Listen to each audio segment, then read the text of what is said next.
Saludos, ¿qué tal amigos? Bienvenidos a esta edición de nuestro programa semanal en el que hoy vamos a conocer cómo es el carisma y la espiritualidad de los hermanos maristas que están aquí en nuestra ciudad de Toledo. Pero antes vamos a hablarles de la historia de la vida consagrada. Este va a ser nuestro tema a propósito del capítulo 3 que en su carta pastoral para este curso el señor arzobispo de Toledo escribe, titulado Conocer la vida consagrada nos enseña a comprenderla. Bueno, pues es un recorrido por toda la historia de la Iglesia y toda la historia de la vida consagrada. Y para profundizar en ello, pues tenemos que saludar al vicario para la vida consagrada, don Raúl Muelas. Don Raúl, ¿qué tal? Bienvenido. Bien hallados, después de este tiempo navideño nos encontramos, retomamos ya la normalidad de nuestra carta pastoral, que la dejamos ahí en el capítulo 2 y tenemos mucho material por delante y muy bonito, ya verán, los oyentes les gustará, claro que sí. El capítulo 3 dedicado a la historia, ¿no? Con ese título, Conocer la vida consagrada nos enseña a comprenderla. Pero yo hago como una puntualización, y corríjame si me equivoco, no se entiende la historia de la vida de la Iglesia sin la vida consagrada, Claro. sin la historia de la vida consagrada. Recuerda algo que ya dijimos en su momento, que la vida consagrada es un fruto selecto de la Iglesia. Sí. Y lo dice así textualmente el arzobispo. Y por lo tanto no se entiende la historia de la Iglesia sin la historia de la vida consagrada, ni al revés, ¿no? Es decir, que van íntimamente unidas. La historia de la vida consagrada es la historia de la Iglesia, no solo la historia de la Iglesia, la historia de la vida consagrada, porque hay otras realidades más, pero la historia de la vida consagrada parte del mismo Cristo y va ligada, porque es un fruto selecto de la Iglesia, va ligada a la historia de la Iglesia hasta nuestros días, desde su comienzo, ¿no? Como vamos a ver hoy, siguiendo un poco lo que nos marca nuestro arzobispo, ¿no? Y el título creo que es como muy interesante, ¿no? La historia de la vida consagrada, conocerla, pues nos ayuda a comprender cómo es hoy la vida consagrada. Porque muchas veces, sobre todo cuando empezamos a decir, que tú eso ya lo controlas muy bien, bueno, existen institutos religiosos, institutos seculares, sociedades de vida apostólica. ¿Qué más? Congregaciones. Bueno, las congregaciones son institutos religiosos también. Tenemos vírgenes consagradas, tenemos ermitaños también. Bueno, tenemos todas estas realidades, ¿vale? Entonces decimos, ¿y esto por qué ha ido fraguando así, no? Entonces, todo esto se explica desde la historia, ¿no? Cómo para dar respuesta a problemas concretos el Señor ha ido suscitando carismas para bien de su Iglesia y bien de la humanidad en la vida consagrada, y todo esto se explica muy bien pues cuando nos asomamos un poquito a la vida consagrada. Por eso yo les invito a nuestros televidentes a que, si pueden, vayan a la carta del arzobispo, la encuentran siempre en la página web del arzobispado, www.architoledo.org. Allí encuentran en cartas pastorales esta carta pastoral, capítulo 3, donde se habla y entonces en estas 10-12 páginas que dedica el arzobispo a hacernos una síntesis de la vida consagrada, nos ayuda mucho, de verdad, y por eso el título está muy bien puesto, a comprender las realidades que hoy tenemos, ¿no? Que han ido surgiendo a lo largo de la historia, no han ido desapareciendo, no se han solapado unas realidades con otras, sino que han ido todas creciendo en este árbol precioso que llamamos vida consagrada, que tiene un tronco común en la Iglesia y unas raíces comunes en Cristo y muchas ramas, ¿no? Que llegan hasta muchísimos lugares que dan frutos preciosos, ¿no? Y esto lo entendemos a la luz de la historia. Decía usted antes, desde Cristo, desde Jesucristo es cuando comienza la vida consagrada. Fíjese que yo, leyendo este capítulo, me he dado cuenta de que surge pues que en los primeros siglos del cristianismo ya encontramos vida consagrada, quizá no perfilada de esa manera como la conocemos ahora, sociedades de vida apostólica, institutos seculares, ermitaños y demás, pero sí que encontramos los primeros signos, vamos a decir, de vida consagrada. Sí, claro, sí. De hecho, digamos que la fuente de la vida consagrada es Cristo y su estilo de vida. Siempre hemos dicho que los consagrados son aquellos que profesan los consejos evangélicos de pobreza, castidad y obediencia. Así lo decimos, ¿no? Y lo que hacen es imitar el estilo de vida de Cristo, pobre, casto y obediente, ¿no? Y que también la raíz de este estilo de vida nuevo en la Iglesia está en Cristo y en el llamamiento en radicalidad que Él hace a algunos de sus seguidores, como por ejemplo a los apóstoles, para que le siguieran incluso físicamente, dejándolo todo, seguirle a Él, ¿no?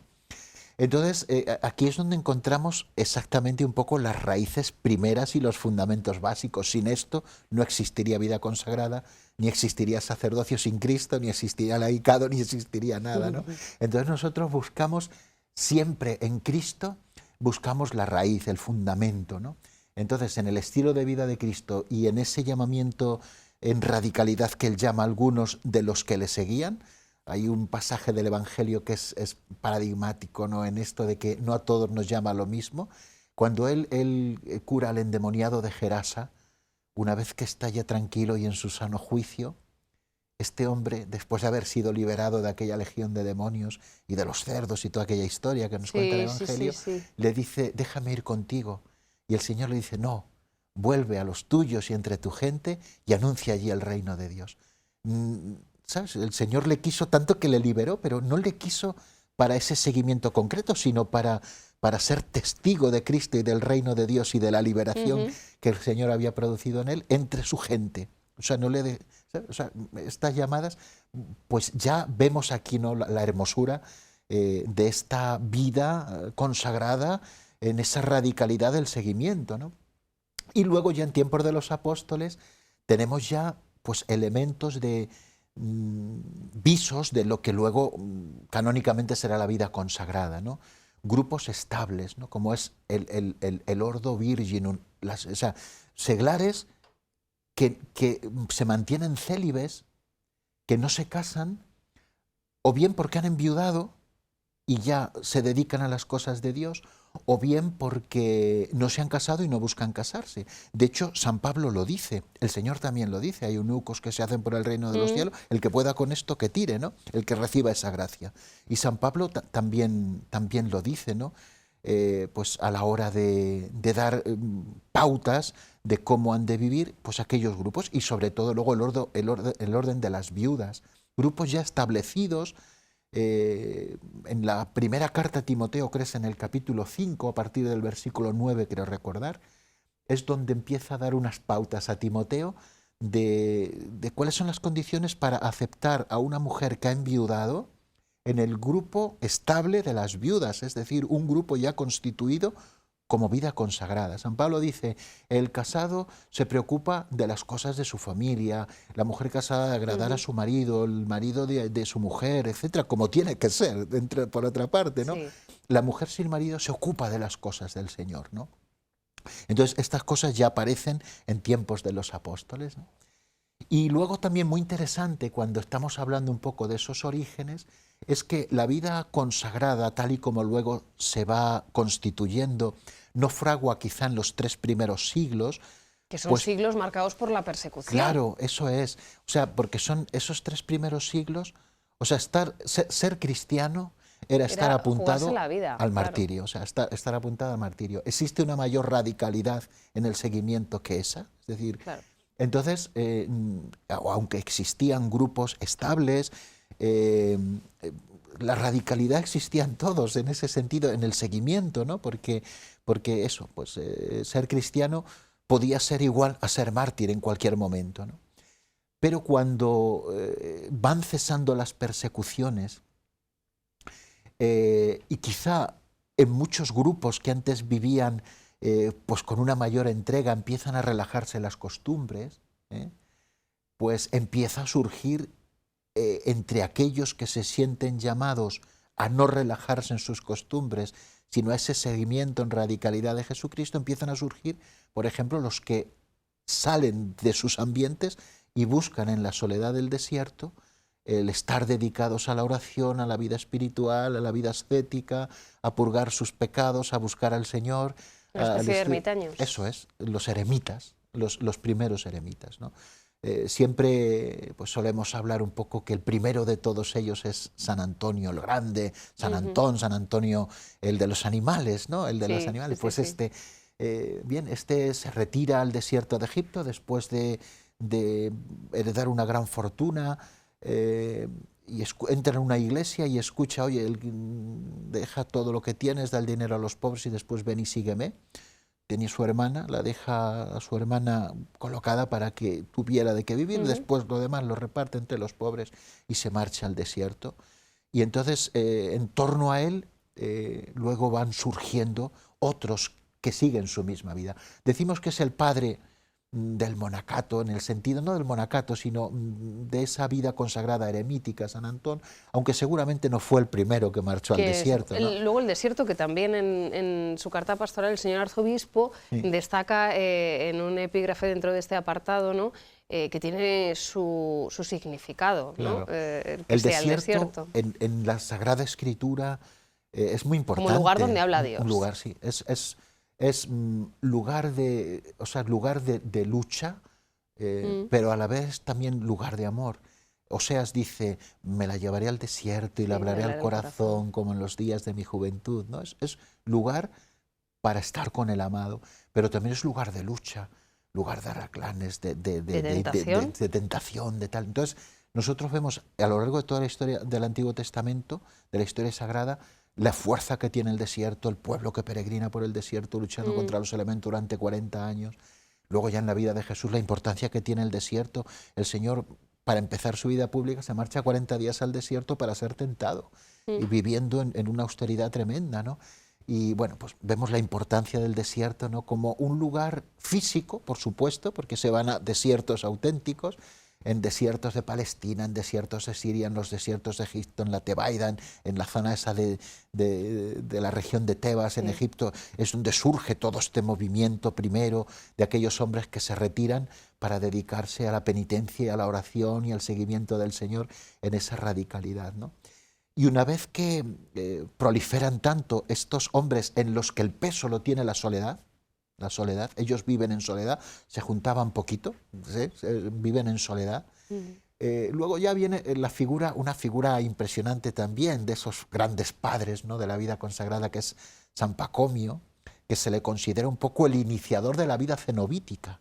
En torno a él empiezan a juntarse otra serie de eremitas, pero que no quieren vivir en soledad, sino que quieren vivir en comunidad.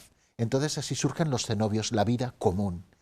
Entonces fíjate, estos primeros eremitas que vivían la pobreza absoluta en el desierto, que vivían la castidad, ¿no? Y pues ahora se suma también el tema de la obediencia a un superior, porque cuando ya son varios los que constituyen una comunidad y tienen cosas comunes, ya tiene que haber una persona pues que tenga autoridad para dar orden, y empieza a surgir pues esas primeras reglas de la vida monástica, que luego en Oriente, fragua en la gran regla de San Basilio el Grande,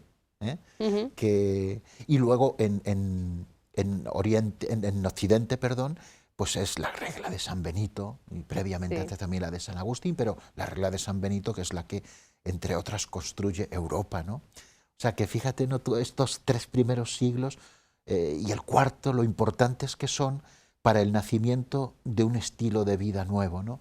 Que parte del Evangelio, que parte de los apóstoles, pero que se va configurando de una manera especial en torno a la figura del desierto y en torno a esos primeros eremitas que se asocian, que empiezan a constituir comunidades, que son los monasterios. Luego ya en la Edad Media, en la cristiandad medieval, sobre todo en el siglo XIII, habla el señor arzobispo en su carta de una época de esplendor para la vida consagrada, cuando surgen las órdenes mendicantes, las órdenes redentoras, ¿no? Sí, es muy bonito porque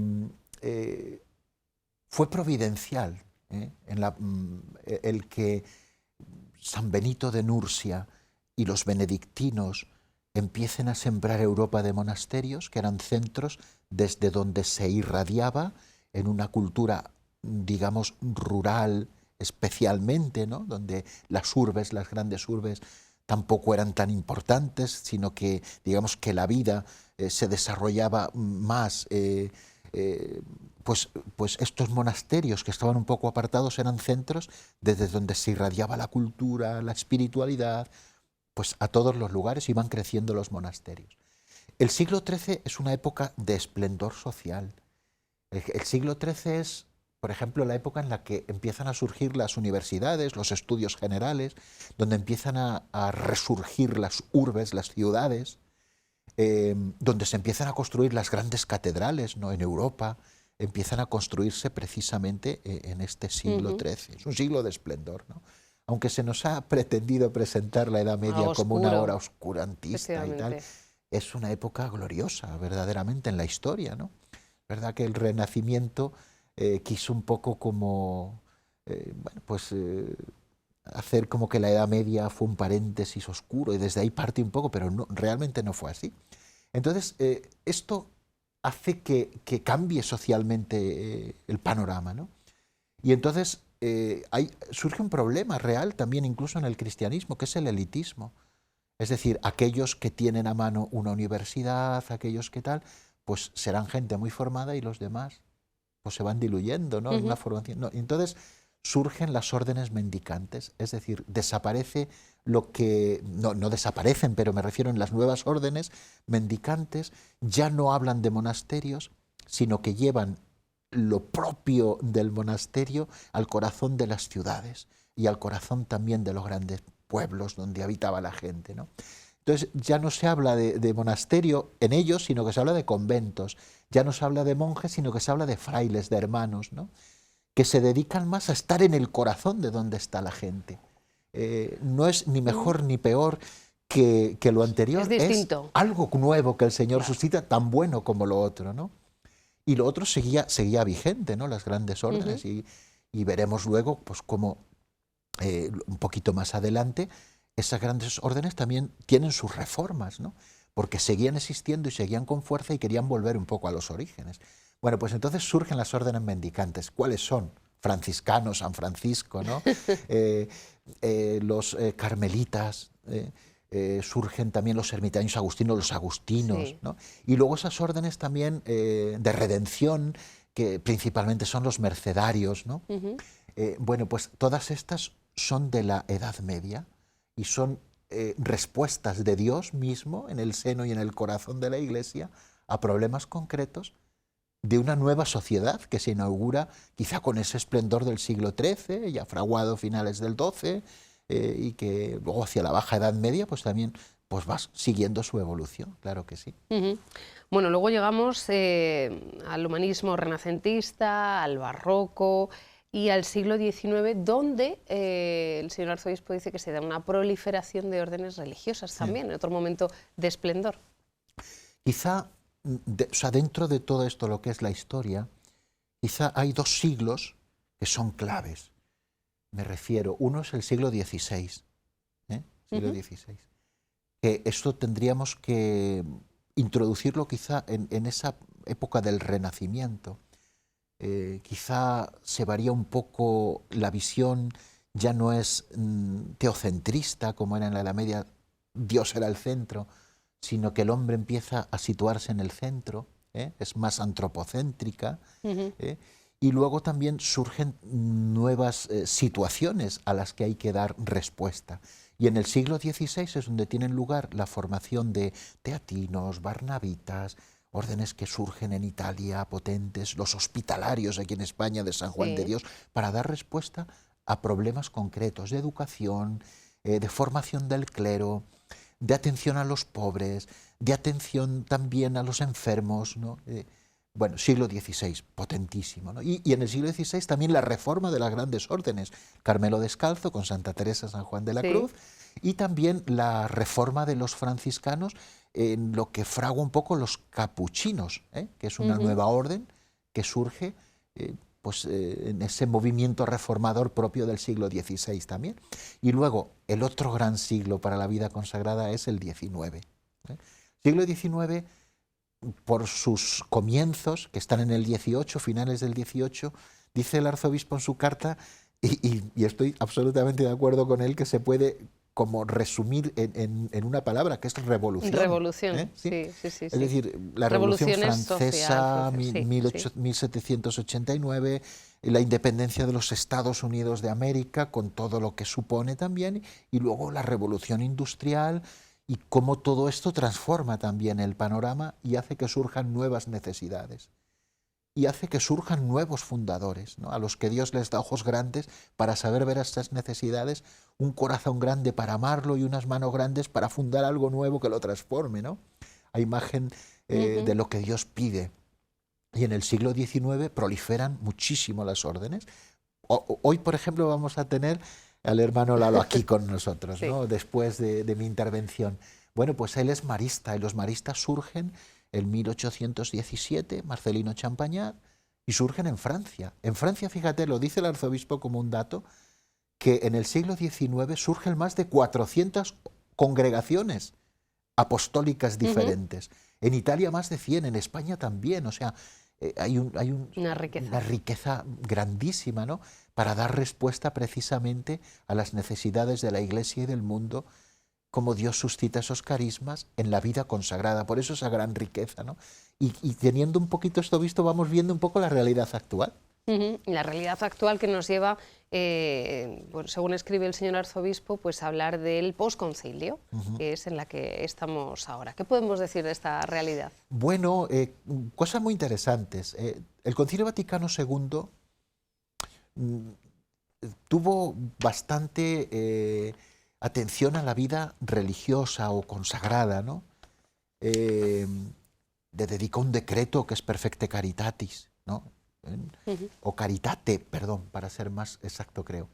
Es un decreto del concilio. El decreto Christus Domino le dedica 3 números. Lumen Gentium le dedica un capítulo, el capítulo 6. Es decir, que hay bastantes documentos porque se reflexionó sobre la vida consagrada. Hacer quizá una valoración histórica o dar, es muy pronto, estamos todavía metidos después del concilio, es decir, Sí. Han pasado 60 años, tal, pero es verdad que eso en la historia de la Iglesia es poco tiempo, ¿no? Pero sí que podemos apuntar varias cosas. Una, que ha habido sombras, porque muchas veces a lo mejor en esa aplicación reformadora, pero en continuidad, basados en la tradición, sí que ha provocado que haya habido cierta confusión, y en algunas familias religiosas esto ha provocado pues quizá una pérdida de la orientación y una grave crisis dentro de familias religiosas. Pero luego también ha habido muchísima gracia, ¿sabes? Son quizá esos momentos un poco de cambio, ¿no? Donde, bueno, pues hay que volver a situarse, ¿no? Y entonces, y momentos de gracia es que el concilio hace un llamamiento muy grande a volver a las fuentes, ¿no? Por ejemplo, institucionalmente se vuelve a poner, y así se manifiesta luego en el Código de Derecho Canónico, el Ordo Virginum, la Orden de las Vírgenes. Se vuelve otra vez el Orden de las Vírgenes, que existía desde el principio en los apóstoles, Sí. se establece como una nueva forma de vida. También los eremitas, que están en el comienzo, pues también vuelven otra vez a dársele carta de ciudadanía en el derecho de la Iglesia, y esto es fruto del concilio. Cómo se potencia también esas dos cosas que, si Dios quiere, en el testimonio que tendremos en nuestro próximo mes, vamos a tratar de que venga algún miembro de institutos seculares, ¿no? En esos institutos seculares que también apoya y promociona el concilio, aunque son previos al concilio, ¿no? Pero después del concilio quizá tienen un poco también su impulso, donde se conjugan dos palabras difícilmente conjugables antes, ¿no? Que es el de concepto de secularidad y el concepto de consagración, ¿no? Y en ellos se da. Bueno, y luego pues muchas realidades que han surgido después y en este tiempo, ¿no? A raíz y como fruto del Concilio Vaticano II, de realidades de vida consagrada nuevas que han dado también mucha gloria a Dios, mucho bien a la Iglesia, mucho bien a las almas, ¿no? Entonces, bueno, pues así llegamos hasta el momento actual. Hasta el momento actual. Yo creo que es un capítulo imprescindible y a lo mejor hasta yo empezaría por aquí a leer la carta pastoral porque pues sirve para situarnos, da algunas claves que yo creo que pueden ayudarnos a entender pues, lo que ha sido, lo que es la vida consagrada en la vida de la Iglesia. A mí me parece muy, muy interesante. El capítulo tercero es del que hemos hablado hoy. Muchísimas gracias, don Raúl. Para el mes que viene seguimos avanzando en la carta pastoral y gracias por compartir esto con nosotros. Gracias. Es un placer siempre estar en esta casa y además hablar de algo que no solamente lo hago por oficio, sino que me apasiona, que es el cariño y el amor a la vida consagrada dentro del agradecimiento que le tenemos. Estupendo, muchísimas gracias. Nosotros volvemos enseguida, una pausa para hablar precisamente, como comentábamos, y conocer un poquito mejor cuál es el carisma, la espiritualidad de los hermanos maristas.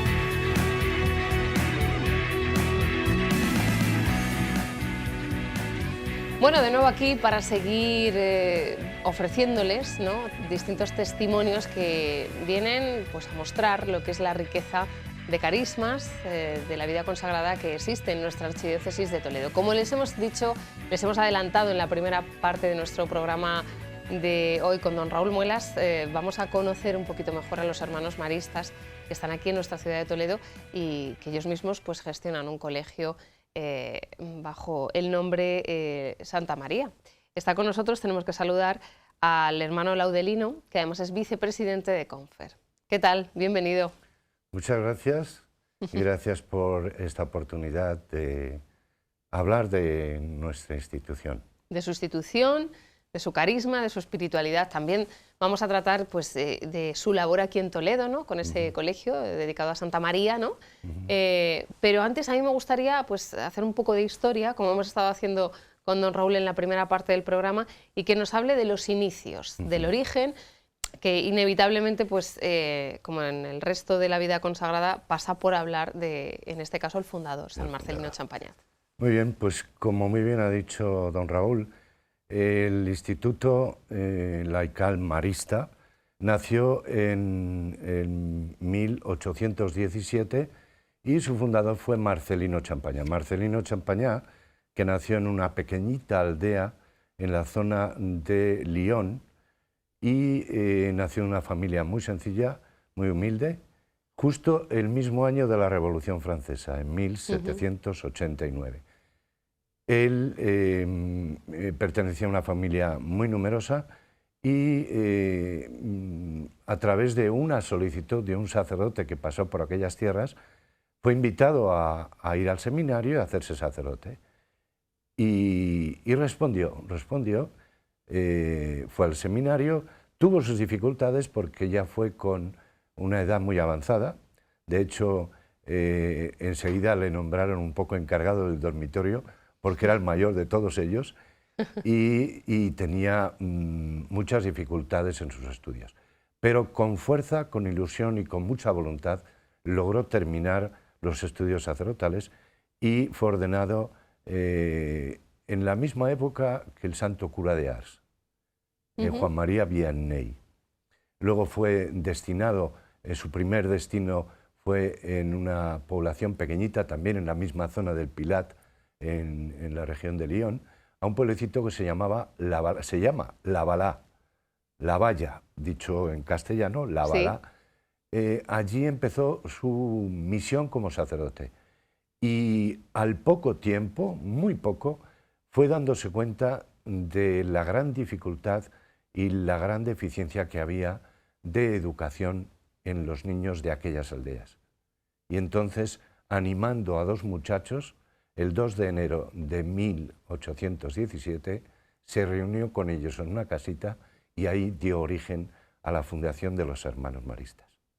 Marcelino Champagnat, que, como luego seguramente hablaremos, en su espiritualidad hay un matiz muy claro en la devoción a la Virgen. Ya desde pequeñito él recibió esta impronta de la Virgen a través de su madre y de una tía religiosa que la Revolución la obligó a dejar el convento y a vivir con sus padres en la aldea de Rosey, donde nació. Pero de ellas dos recibió muy fuerte la devoción a la Virgen y eso lo transmitió muy fuerte a todos los hermanos. Durante los primeros años, que fueron muy difíciles, siguieron viviendo allí, fueron llegando jóvenes, y ya más adelante se dio cuenta de que aquella casa quedaba muy pequeña, y bajando el valle, en una zona del río Gier, allí empezó con los hermanos a construir otra casa que ya se convirtió en la casa madre del instituto, en la casa que llamamos l'Hermitage. A raíz de ahí, en esa casa que fueron construyendo los hermanos, con muchas dificultades, y además, como decía el padre Champañá, sin mucho dinero, la gente de la zona le llamaba loco porque se estaba empeñando en una empresa para la cual no tenía dinero, recursos. pero siempre se encontró con gente que le apoyó, le ayudó, y con algún técnico albañil y el trabajo de los hermanos lograron construir aquella casa. Aquella casa se convirtió en el lugar importante para la institución, y desde ahí, a partir de 1840, cuando murió Marcelino, la congregación se fue extendiendo por todo el mundo. En estos momentos creo que estamos en unos 86, 87 países del mundo. Lo canonizó San Juan Pablo II, Exactamente. si no tengo mal entendido, y en muchos países del mundo, pero en Toledo, ¿desde cuándo? Bueno, estamos, como decía, en unos 87 países del mundo. En Toledo los hermanos llegaron, y no quiero equivocarme, por eso voy a leer lo que en este cuadernillo que editamos justo con, Sí. con el traslado de los restos de los hermanos mártires de aquí. Los hermanos maristas llegaron a Toledo el 1 de julio de 1903 y estuvieron primero en la calle Locum, número 16. En el casco histórico de Toledo. Exacto. El 1 de septiembre de ese año iniciaron su labor educativa en esta pequeña casa. Luego pasaron a la calle Alfileritos 3 y finalmente se trasladaron a la calle Alfonso XII, número 7, la Vieja Casona, muy cercana de este lugar. Allí estuvieron durante prácticamente todo el siglo, hasta en los años 70, donde el edificio del casco antiguo se quedaba ya pequeño y se trasladó al edificio actual, que está en la Ronda Buenavista, número 49. Esa es la trayectoria de los hermanos en la ciudad de Toledo. Entre ellos, por mencionar algo muy significativo en estos 100 y pico años, tenemos que mencionar la comunidad que durante el inicio de la guerra civil fueron martirizados. Eran 17 hermanos los que trabajaban en el colegio, con aquel lema que siempre Marcelino nos dio: educar buenos cristianos y honrados ciudadanos. Y en el año 36, el 23 de agosto del 36, fueron tomados 11 de los 17 hermanos que estaban en la comunidad, y murieron mártires, les fusilaron, no todos en el mismo día, en la zona, creo, de la muralla cercana a la puerta del Cambrón. Este ha sido un poco la trayectoria del colegio. Actualmente, como decía, estamos en la Ronda Buenavista. El colegio sigue trabajando y educando a los niños, y creemos que con una buena acogida por parte de la ciudad de Toledo. Yo llevo poco tiempo aquí, pero los pequeños paseos que me doy, en cuanto alguien ve mi logo, usted es marista, lo reconoce. yo tuve, yo estoy... Yo he sido alumno, alumna. Eso es algo muy corriente, sí. Su carisma y su espiritualidad están, por todo lo que nos ha contado, pues muy marcados, ¿no?, por el tema de la educación, ¿no? Háblenos de cómo es su comunidad, cómo viven, cuéntenos. Bueno, desde Marcelino, él era un hombre no muy teórico, pero sí muy práctico. Y desde el primer momento él, aunque era sacerdote y seguía realizando su labor de sacerdote, pero se fue a vivir con los hermanos. Y con ellos empezó a crear lo que podríamos decir la comunidad y a la vez el espíritu de la institución. Hay como 2 o 3 elementos que definen muy bien la espiritualidad de la Congregación Marista.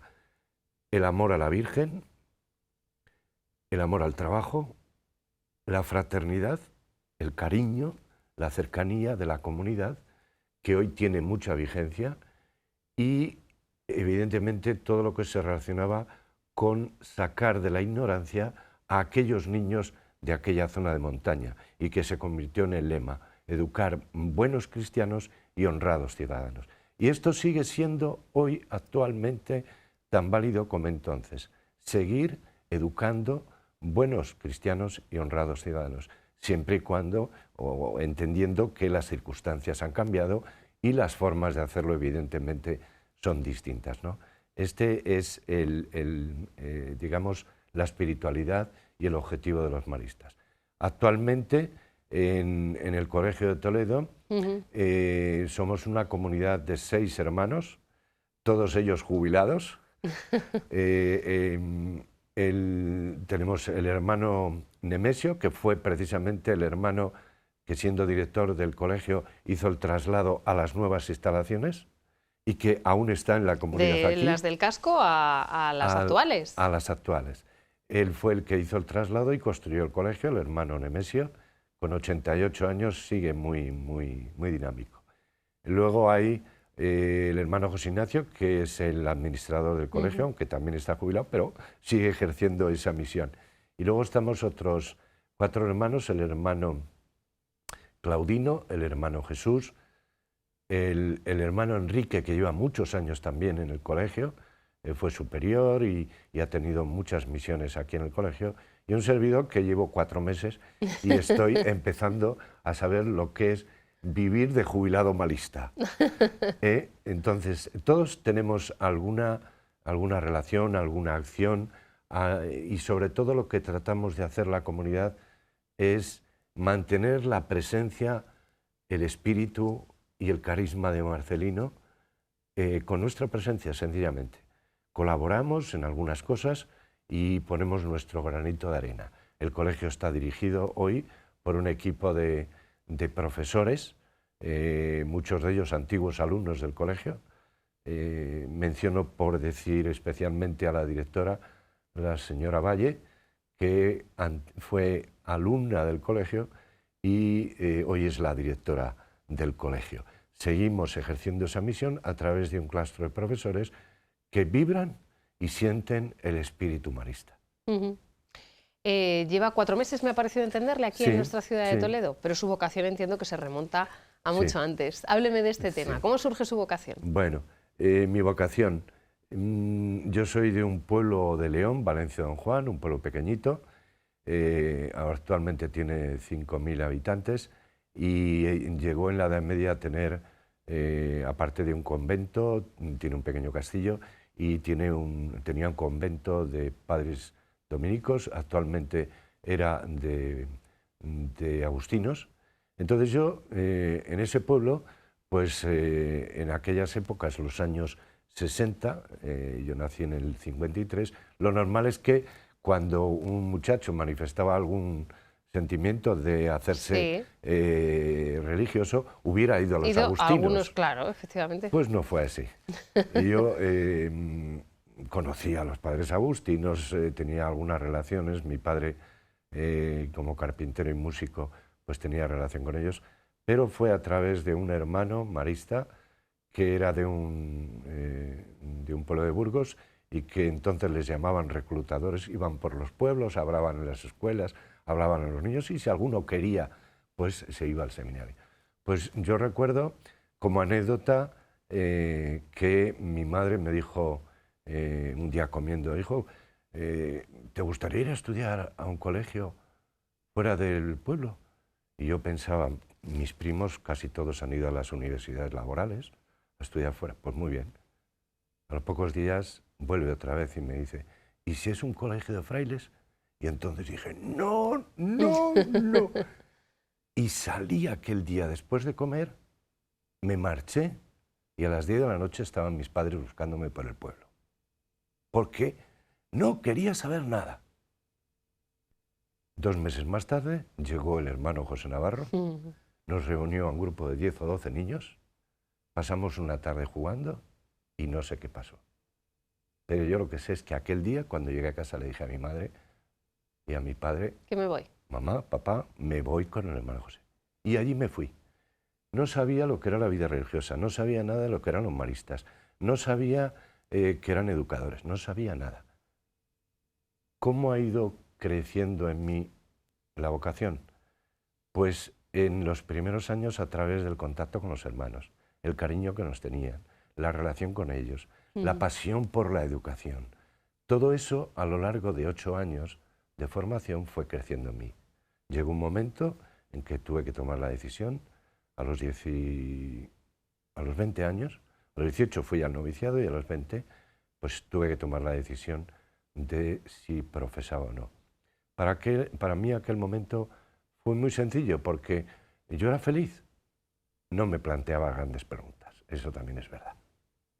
El segundo momento ya mucho más crítico fue después de llevar 6 años de primera profesión y estando ejerciendo como educador, el provincial me dice, Laudelino, llevas 7 años de temporal, ya tendrás que pensar si esto es definitivo para ti o no. Recuerdo que pasé 3 meses angustiado, hasta el día en que dije, vamos a ver, ¿qué pasa? ¿Por qué estás preocupado? Y entonces me senté, me puse delante del Señor, cogí papel, escribí la carta al provincial, diciéndole, deseo hacer la profesión perpetua. En el momento en que eché la carta en el buzón de correos, se me acabó la angustia y la preocupación.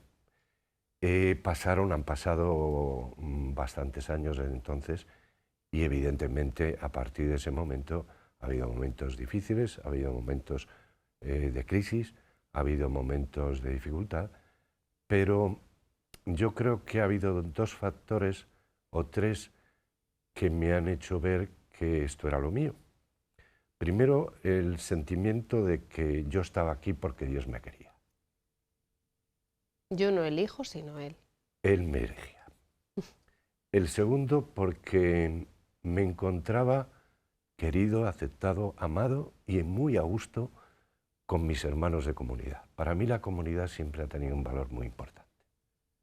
Es decir, yo no concibo mi vida marista solo. Y de hecho, ninguna comunidad hay en el instituto, o serían rarísimas, que haya un hermano o 2. Porque para nosotros la comunidad, es decir, la fraternidad, es algo fundamental y para mí lo ha sido así. Y el tercer anclaje yo creo que ha sido la imagen de María, mirar a María, que es la que desde niño la percibí a través de los hermanos con toda la fuerza y que no se aparta de nuestra vida, ¿no? En la educación marista, la Virgen, la buena madre que decimos nosotros, es algo que está ahí permanentemente. Dice que está ahora jubilado, ha dado clases, entiendo, ha sido profesor en los distintos colegios por los que haya pasado, ¿no? Sí, desde el año 76, que fue mi salida del periodo de formación, estudié magisterio en la ciudad de Alcalá de Henares, pues empecé ya a dar clase, a tener niños y a ejercer de educador. Mi primer año fue en San José del Parque y después he pasado por muchos sitios, en lo que entonces era la provincia marista de Madrid, después se unió con la zona norte de España y formamos la provincia ibérica, pues se pasa por Madrid, por Guadalajara, Talavera, Toledo un año, Logroño. He tenido también algunos servicios de responsabilidad como director de algunas secciones en colegios y he disfrutado siendo profesor, siendo educador, con tantos alumnos con los cuales he disfrutado y también con las familias. Sí, porque el estar en un colegio, perdone que le corte, hoy día digamos que el trato, la evangelización no es solo directa con los niños, sino que a través de ellos llegan a muchísimas más familias. Claro. Yo tengo una experiencia muy importante que realicé con otros hermanos en el Colegio Chamberí de Madrid, donde un hermano me invitó a hacer grupos de padres, de familias. Nos dábamos cuenta que los padres, incluso los abuelos, venían a las 3 o 3 y algo a traer a los niños, allí en el barrio Chamberí, y dejaban a los niños, se iban a la cafetería del lado y arreglaban el mundo allí. Entonces se nos ocurrió decirles, ¿y por qué no lo hacéis aquí en el colegio? Nos sentamos alrededor de una mesa, tomamos un café, como la y arreglamos cafetería, todos el mundo. y Juntos. hablamos de vuestros hijos, de la educación, de vuestro sentido de vivencia cristiana, de vuestras realidades. Llegamos a tener 5 grupos de matrimonios, de los cuales todavía hoy hay unos 20 matrimonios que se siguen reuniendo con el hermano que lo inició y conmigo. En estos momentos estamos tratando de reiniciar también en el Colegio de Toledo algo, porque nos parece que educar a los niños es muy importante también a través de las familias. Si la familia mantiene, cultiva una serie de valores, y no digo solo cristianos, sino valores de simple humanidad, que a veces estamos perdiendo hoy en nuestro mundo, ¿no? Como es la generosidad, como es la responsabilidad, como es la capacidad de esfuerzo y de trabajo. Pues si eso se vive en familia, los niños lo perciben. Y ahí estamos hoy, en el Colegio de Toledo. En ese punto. Como dato también respecto de mi vida, puedo decir que este año celebraré las bodas de oro de mi primera profesión. Anda. Que la hice en el mismo lugar, en Villalba, donde estaba el seminario al que llegué con 12 añitos. Allí hice la primera profesión y este año voy a celebrar los 50 años de vida consagrada, que fue en el año 73, la primera profesión. Así que es un año de gracia para mí. Claro que sí. Y un año de alegría para vivirlo y celebrarlo con 4 hermanos que formamos el grupo. 50 años, qué ejemplo de fidelidad. Del Señor hacia nosotros, y nosotros lo intentamos. Hermano Laudelino, precisamente, pues, y de una manera muy rápida que se nos acaba el tiempo, le quería preguntar, es vicepresidente de Confer. Sí. Uno de los retos que tiene hoy día la vida consagrada, usted 50 años de experiencia como hermano marista, ahora llega a Confer, bueno, ahora llega, pero que entiendo que con Confer ha tenido siempre alguna relación, Incluso ¿no? estando... ¿La fidelidad es uno de los retos o es una de las gracias de la vida consagrada? Háblenos. Bueno, evidentemente la fidelidad es uno de los elementos. Cuando uno toma una decisión en una determinada edad, entre nosotros en los maristas, y hay muchas congregaciones como la nuestra, hacemos primero votos temporales y luego, cuando creemos y hemos experimentado durante X años, yo lo hice 7 años, hacemos los perpetuos, ¿no? Pero desde el principio yo recuerdo que mi maestro de novicios, que fue mi primer director también en el seminario, nos decía que cuando uno se consagra a Dios lo hace para siempre. O sea, no hay un compromiso. Más fuerte. Hoy sí, mañana no. Lo de temporal es simplemente para hacer la experiencia y luego confirmar que eso es así a través de la realidad y de la experiencia y de los hermanos que te aconsejan. La fidelidad evidentemente es un elemento importante, pero está en la raíz del inicio de la consagración de un religioso. Sí es cierto que hoy esto es un valor difícil, no solo la fidelidad en la vida religiosa, en la vida matrimonial, Sí. Es evidente también que es un valor que hay gente que cultiva y que vive. Y gracias a Dios hay muchos matrimonios que cuando dan el sí lo hacen no temporalmente, sino para siempre. Y esto en la vida consagrada está ahí, en la raíz. es la raíz. Estupendo. Hermano Laudelino, un placer que nos haya visitado y que haya compartido bueno, pues cómo son, cómo viven el carisma y la espiritualidad de los hermanos maristas. Gracias. Pues gracias a usted. Y a todos ustedes también gracias por su atención y volvemos la semana que viene. Adiós.